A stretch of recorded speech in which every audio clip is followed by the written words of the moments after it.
Hey, what's up, Liron here. Thank you for joining me in what I believe is episode 79 of Painting Masters. Today we're going to do something a little different. Bear with me. We're going to look at works by Kentaro Miura, rest in peace, the manga artist behind the excellent manga Berserk. Now, because this is Painting Masters, we will look at a lot of colorful works, but before that, I just want to introduce you to some of the staple type of art by this great artist who unfortunately passed away. I believe it was May this year.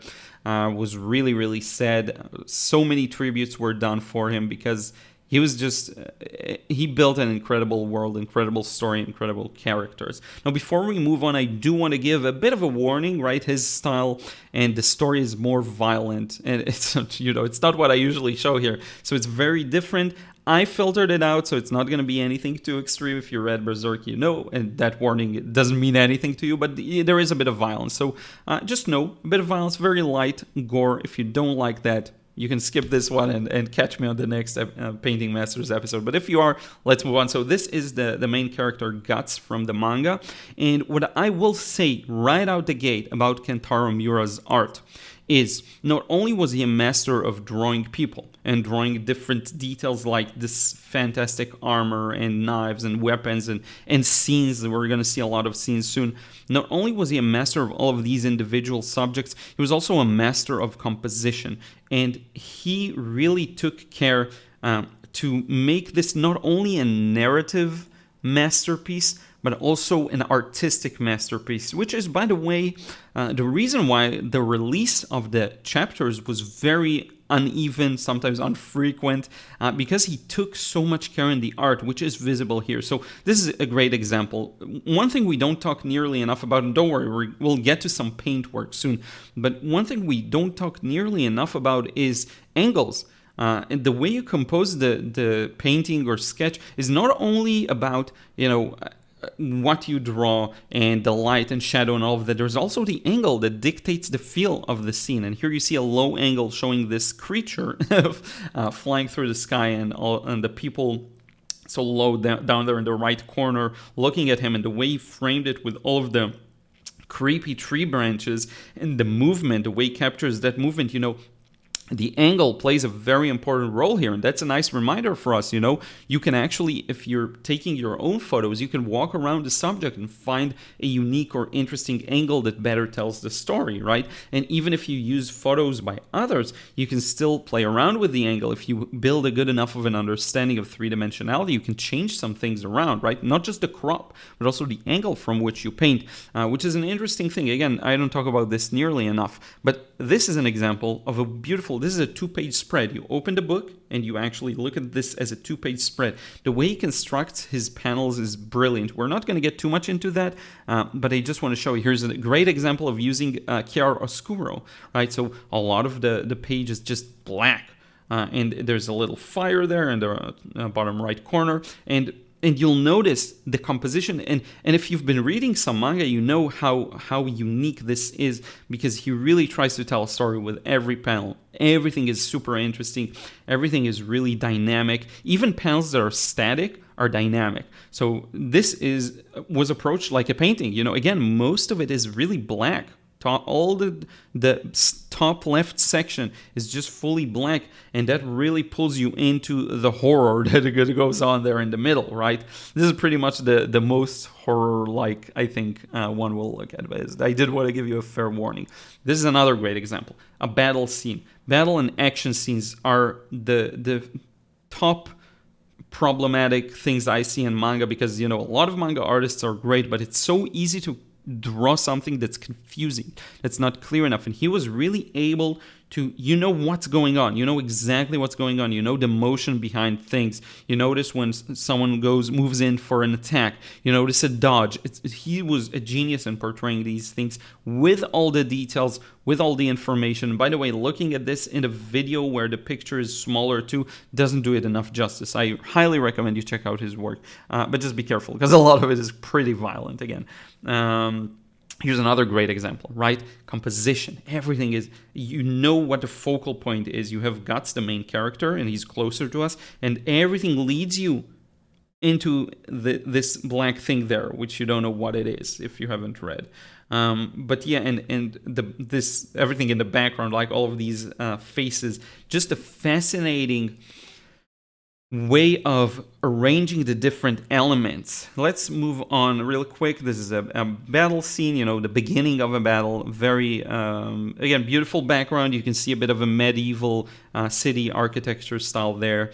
The sun shining through the mountains. This is like the old art, right? He has improved so much over the years. This is a newer piece. So this is digitally made, probably, unlike most of the previous works you've seen. You can tell the difference. It's a little more polished, a little thinner lines. I actually like the older style, but this is a great example of something a little newer, but still tons of details. This is a bit of an older one. Just look at, again, the composition. There's a story. There's a big idea, something that guides the entire square, the entire panel, which is this monumental sword, right? Here's another great one, always depth, always a sense of depth there. This scene, it's not flat. You're not looking at an army from afar. You're in the thick of it. And he was a master of doing these kinds of works. Really, it's incredible. Serene scenes like this one. Like, look at, again, how he's sitting, sun coming out, the tree, just brilliant, brilliant. So let's move on to some colorful work. And actually, okay, we'll just get started by the random order in which this arranged it. But so one thing you'll notice, and I actually want to go for a specific thing here, and then we'll go by the order it gives us. But the use of color is something I did notice quite a bit with his work, and how the colors are quite unique. And I think some of that actually can be attributed to him testing out the water with color, because most manga is black and white. So you end up with artists who aren't as not skilled. That's not the word I'm going for. Not as skilled, not as proficient, but not as used to working in color. And the result is actually really interesting, because not using something a lot, but having a lot of tangential skill, like being a complete master at drawing, but then using something where you're like an 8 out of 10 in like painting, right?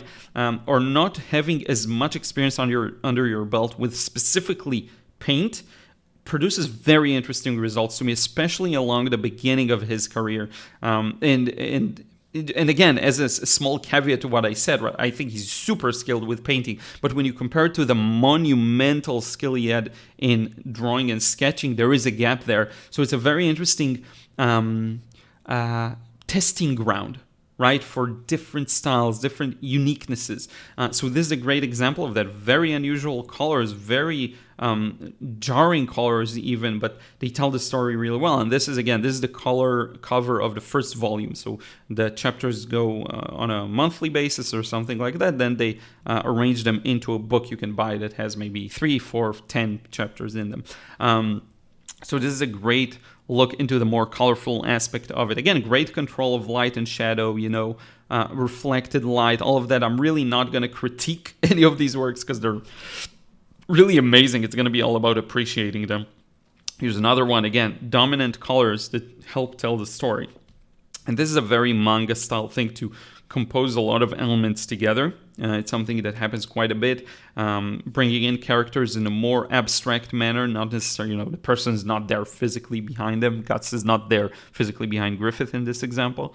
And again, there's always a sense of gesture, a sense of movement, a sense of balance. And I'm not sure always like what achieves that when I'm looking at these works. I can't tell you exactly what the thing is that achieves that, but I can tell you I see it, right? And if we even revisit some fundamentals, right? We talk about shapes, colors, values, all of that. There's a lot of it here. So you have Skull Knight at the back there, and that's an actual character. That's not just a skull, and he's black and white, or not black and white, is a bit more monochromatic yellowish, so that sends it a bit more to the background. If you're looking at the sharpest contrasts, they're along Guts' hair and face and cape.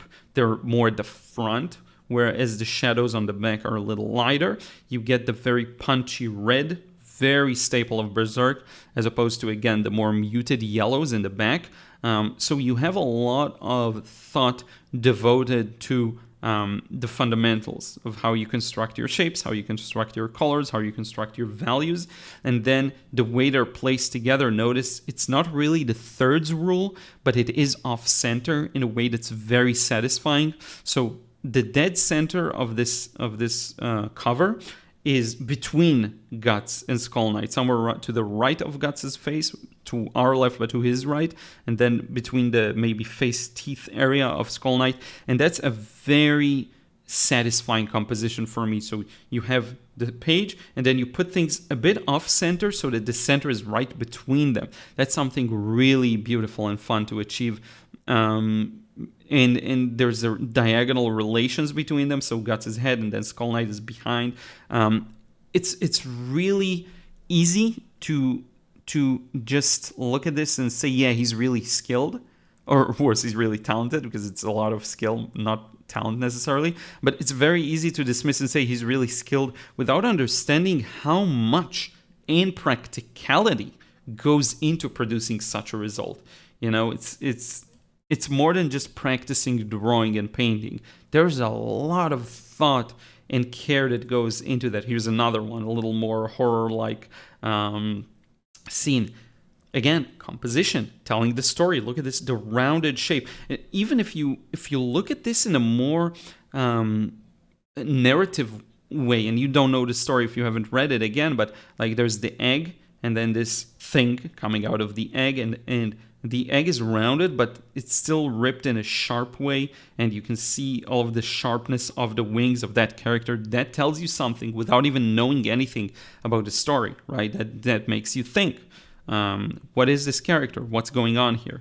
What's the egg? You know, all of these things. Why does the egg have eyes, right? All of these just brilliant world building and brilliant storytelling. Here's another one, right? A more battle scene. You know, the beginning of this comic was more rooted in reality in a way.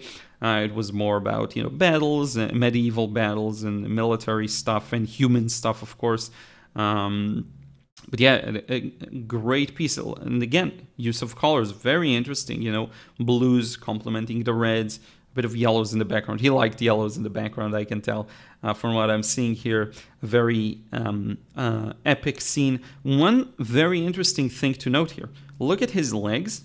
They're in a kind of A or reverse V shape, and then the battlefield behind, there's actually a triangular gap there. It's not triangular because of the cape, it's more of a flat gap, but there is a gap there. These small things, they really make it look better, because if you just had him and the background battle scene and there was no gap in between, it would feel like it has less room to breathe, right? It's these small details, and I'm talking about, just to be clear, the gap right, if you do a straight line over there, right? There's a bit of a gap of white between the battle scene that's red and mostly yellow, and then the cape. All of these little things, they actually influence the scene a lot. Here's another great one, you know. So this is more, let's cram a lot of different events and characters into the cover. Very, very interesting. You know, the contrast again in the colors between the characters and the scenes. You get to see a bit of that castle behind, which I just now realized I know what chapters that relates to. Here's another excellent one. If you look at the helmet, right? This is a pet peeve of mine, and I always notice this with people's watercolors. And by the way, I'm not sure, talking about mediums, I'm actually not sure exactly what he used here. It could be a combination of watercolors, markers, colored pencils. It could be a lot of things, honestly. Pastels even. Some acrylics, it could be, you know, I'm not sure. But it looks more on the watercolory wet side. But a pet peeve of mine. Grays aren't usually just a perfect gray. It's very useful to learn to mix a perfect gray, like that video I recently posted, but they're usually not just a flat gray. And you get a great view of this here. These grays are nuanced, right? You see a little bit of yellow up here, then it moves to a bit of a bluish tint to it. We have a bit of red there, you know, it's reflecting this scarf orange thing, you know, or maybe blood in the scene, you know. These nuances are what makes this really breathe. If you look at his side plate, I don't know what you'd call that exactly, but it faces up, right? Because the shoulder faces a little more up. So it has more blue to it, reflecting the sky. Same for the front of the helmet, right? All of the gap here.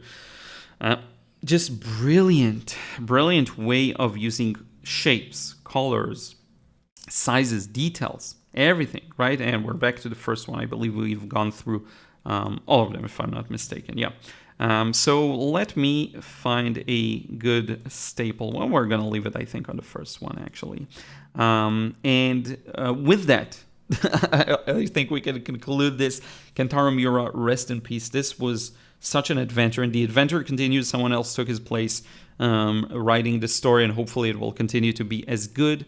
If you like manga and you haven't read that one, you like dark fantasy especially, it's a gem. You know, if you haven't read it, it's like a huge miss.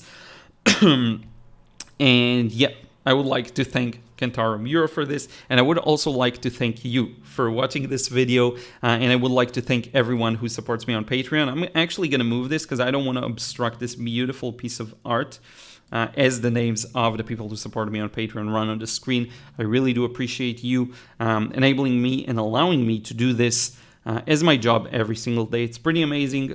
Thank you to everyone who purchased a course or purchased, a painting, whatever it is. Much appreciated. And I will continue featuring just beautiful art by artists I admire like Kentaro Miura. And I will talk to you again in another vid real soon.